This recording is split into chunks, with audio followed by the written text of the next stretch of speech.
दोस्तों, अगर आपको भी बेसन के लड्डू अच्छे नहीं लगते हैं तो यकीन मानो आज भी आप उस पुराने तरीके से लड्डू बना रहे हैं जो बहुत पुराना हो चुका है। आज की इस वीडियो को देखने के बाद में आप इस तरीके से लड्डू बनाएंगे तो यकीन मानो आप 1 किलो बेसन के लड्डू तो यूं चुटकियों में खत्म कर दोगे। तो इसे बनाने के लिए सबसे पहले एक कटोरी में बेसन लेंगे। मेजरमेंट का आपको विशेष तौर से ध्यान रखना है क्योंकि मेजरमेंट इधर उधर होता है तो जो सारा सिस्टम है ना वो खराब हो जाता है। मैंने हल्का मोटा दरदरा बेसन लिया है जो मार्केट में आपको आसानी से उपलब्ध हो जाएगा। इसमें छोटे छोटे दाने से रहते हैं जिससे लड्डू की जो रिचनेस है ना वो काफ़ी बढ़ जाती है और टेस्ट भी काफ़ी शानदार आता है। अब आप इस बेसन को एक कढ़ाई में डाल दीजिए। इसके बाद में 2 चम्मच आपको फाइन वाला बेसन लेना है जिससे हम पकौड़े वगैरह बनाते हैं ना, वो वाला बेसन आपको इस्तेमाल करना है। अब इन दोनों को अच्छे से मिक्स कर लीजिए और इसे 4 से 5 मिनट लगातार लो फ्लेम पर हम चलाते हुए अच्छे से भुनेंगे ताकि इसका कच्चापन खत्म हो जाए और इसके अंदर हल्की हल्की खुशबू आना स्टार्ट हो जाए। दोस्तों, यकीन मानो आपको बहुत पसंद आएगा। और एक आप कॉपी और पेन ले लीजिए क्योंकि मुझे पता है आप चैनल सब्सक्राइबर तो करोगे नहीं और ये वीडियो आपकी पहुंच से दूर हो जाएगी। उसके बाद में जब आप बेसन लड्डू बनाना स्टार्ट करोगे तो फिर मुझे याद करोगे। तो चैनल सब्सक्राइबर जरूर से कर लेना और वीडियो को एक लाइक जरूर से कर दीजिएगा और कमेंट बॉक्स में जरूर से बताना कि आप इन लड्डुओं को किस तरीके से बनाते आए हो और ये तरीका आपको कैसा लगा। तो 4 से 5 मिनट हो गई है। अब इसके अंदर हल्की हल्की खुशबू आना स्टार्ट हो जाती है लेकिन गैस की फ्लेम आपको बिल्कुल लो रखना है। हाई फ्लेम पर बेसन जलना स्टार्ट हो जाता है। अब आप एक अलग बर्तन में इसे ट्रांसफर कर लीजिए और इसे बिल्कुल ठंडा होने के लिए छोड़ दीजिए। 4 से 5 मिनट में ये अच्छे से ठंडा हो जाएगा। उसके बाद में 2 चम्मच आपको यहाँ पर मिल्क पाउडर डालना है लेकिन ये बिल्कुल ठंडा हो जाए तभी आपको मिल्क पाउडर डालना है, नहीं तो इसमें हल्की गांठें बन जाती है तो फिर वो बाद में ख़त्म नहीं होती है और आपको बहुत दिक्कत आने वाली है। जो भी इन लड्डुओं को बनाने में आपको परेशानी आएगा उनको मैं एक एक करके आपको बताता जाऊंगा ताकि आप अच्छे से ध्यान रखो और फिर उसके बाद में जब आप लड्डू बनाओ तो बिल्कुल एक पहली बार में परफेक्ट बनकर तैयार हो जाए। तो अब आपका मिश्रण इस तरीके से बनकर तैयार हो गया होगा। अब आप ऐसा करना है कि इसके अंदर आधा कटोरी दूध डालना है लेकिन दूध को पहले गर्म कीजिए फिर उसके बाद में आपको आधा कटोरी इसके अंदर दूध डाल दीजिए। जिस कटोरी से आप मेजरमेंट कर रहे हो, जिससे बेसन लिया था, उसी कटोरी से आधा कटोरी इसके अंदर दूध डाल देंगे और इसे अच्छे से मिक्स कर लेंगे। अब आपको ऐसा लग रहा होगा कि इसके अंदर तो मोटी मोटी गुठलियाँ सी बन गई है लेकिन ये गुठलियाँ नहीं है, घबराने की बिल्कुल ज़रूरत नहीं है, ये आसानी से ख़त्म हो जाएगी। तो बेसन अच्छे से मिक्स हो चुका है। अब आप इसे साइड में छोड़ दीजिए। इस तरीके से ढक कर रख दीजिए 3 से 4 मिनट के लिए। जब आप इसे ढक कर रखेंगे तो ये और अच्छे से फूल जाएगा यानी कि सेट हो जाएगा। तो आपका मिश्रण कुछ इस तरीके से आपको देखने को मिल जाएगा। अब उसी पैन के अंदर आप हम क्या करेंगे कि 2 चम्मच आपको देसी घी डालना है। घी थोड़ा बाद में और लगेगा लेकिन अभी के समय में आपको सिर्फ 2 चम्मच घी डालना है। अब इसके बाद में आपको आधा कप मलाई डालना है। जो दूध के ऊपर मलाई आती है ना वो वाली आप डालना। इससे इन लड्डुओं की जो टेस्ट है ना काफ़ी शानदार आएगा और इन लड्डू की रिचनेस बढ़ जाएगी। यकीन मानो मार्केट में ये लड्डू आपको बहुत महंगे दामों पर मिलते हैं तो आप इन्हें घर पर बनाइए। बिल्कुल सिंपल है, स्टेप बाय स्टेप आप हर तरीका देखते जाइए। अब आप इन दोनों को अच्छे से मिक्स कर लीजिए। जब ये अच्छे से मिक्स हो जाएगा उसके बाद में आप बेसन का बैटर इसके अंदर डाल दीजिएगा। ध्यान रखना दोस्तों, गैस की फ्लेम बिल्कुल लो रहेगी। हाई फ्लेम पर, मीडियम फ्लेम पर आपको कुछ भी काम करने की ज़रूरत नहीं है। लो फ्लेम पर ये आराम से 15 से 20 मिनट में बनकर तैयार हो जाते हैं।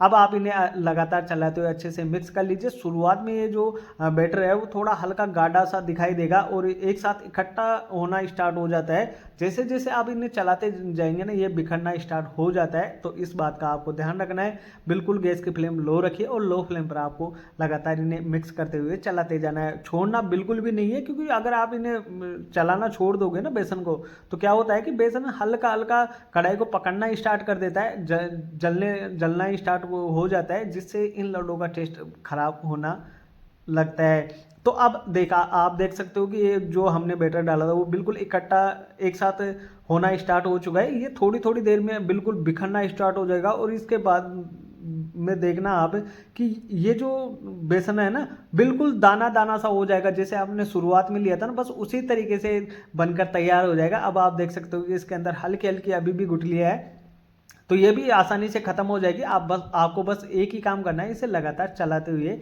इस तरीके से पेचुला की सहायता से हल्का हल्का हाथों से दबाते हुए लगातार चलाते रहना है। ज़्यादा समय बिल्कुल नहीं लगेगा। और ये लड्डू जो जब बनकर तैयार हो जाते हैं ना, यकीन मानो खुशबू बहुत बढ़िया आती है इनके अंदर। और टेस्ट तो आप देख सकते हो कि मैंने मिल्क पाउडर भी डाला है और मलाई भी डाली है, तो टेस्ट तो काफ़ी लाजवाब आने वाला है। अब आप देख सकते हो 4 से 5 मिनट के बाद में ये इस तरीके से बिखरा बिखरा सा नज़र आना स्टार्ट हो जाएगा, लेकिन 2 मिनट के लिए इसे और चलाएंगे, उसके बाद में आप देख सकते हो कि ये बिल्कुल इस तरीके से बनकर तैयार हो जाएगा। तो देखा दोस्तों कितना आसान है इन लड्डुओं को बनाना। जब ये बिल्कुल हल्के हल्के दाने से रह जाए तब आप गैस की फ्लेम बिल्कुल बंद कर दीजिए। और गैस की फ्लेम बंद करने के बाद में अब हम इसमें मीठा डालेंगे। तो मैंने बूरा डाला है 1 कप भरकर। तो आप मीठा जितना खाते हो उस अनुसार डाल सकते हो, आप कम भी कर सकते हो, ज़्यादा भी कर सकते हो। ये मीडियम मीठा रहता है, ना ज़्यादा मीठा भी होता है और ना ज़्यादा कम रहता है। तो आप 1 कप का इस्तेमाल कर सकते हो। और बूरा को छान कर इस्तेमाल करना, क्योंकि अभी बारिश का मौसम है और बारिश के मौसम में क्या होता है कि इसमें हल्की गुठलियाँ बन जाती है, तो वो बाद में जब हम डायरेक्ट ऐसे डाल देंगे ना तो लड्डू अच्छे से नहीं बन पाते हैं। और इसके ऊपर आप ड्राई फ्रूट जो भी डालना चाहते हो वो आप डाल सकते हो, जितना भी आपको डालना हो। अब इन सारी चीज़ों को आप अच्छे से मिक्स कर लीजिए, तभी आपको ये ऐसा लगेगा कि ये बिल्कुल बिखरा बिखरा सा हुआ है, लेकिन ऐसा बिल्कुल नहीं है। अब ये जो बूरा है ना, जब गरम गरम में इसे मिलाते तो हल्का पानी रिलीज करेगा थोड़ी सी देर के बाद में। तो जैसे पानी रिलीज करेगा तो आपके लड्डू बन जाएंगे, कोई दिक्कत नहीं आएगी। और फिर भी अगर आपके लड्डू नहीं बनते हैं तो आप यहाँ पर 2 से 3 चम्मच घी का इस्तेमाल कर सकते हो। मैंने भी डाला है, उससे एक तो ये होता है कि टेस्ट काफ़ी अच्छा लगता है और शाइनिंग काफ़ी ज़बरदस्त आती है। तो जब भी आप कोई भी मिठाई बनाओ उसमें लास्ट में 1 चम्मच घी ज़रूर से डाल दिया करो। आपका मिश्रण इस तरीके से बनकर तैयार हो जाएगा।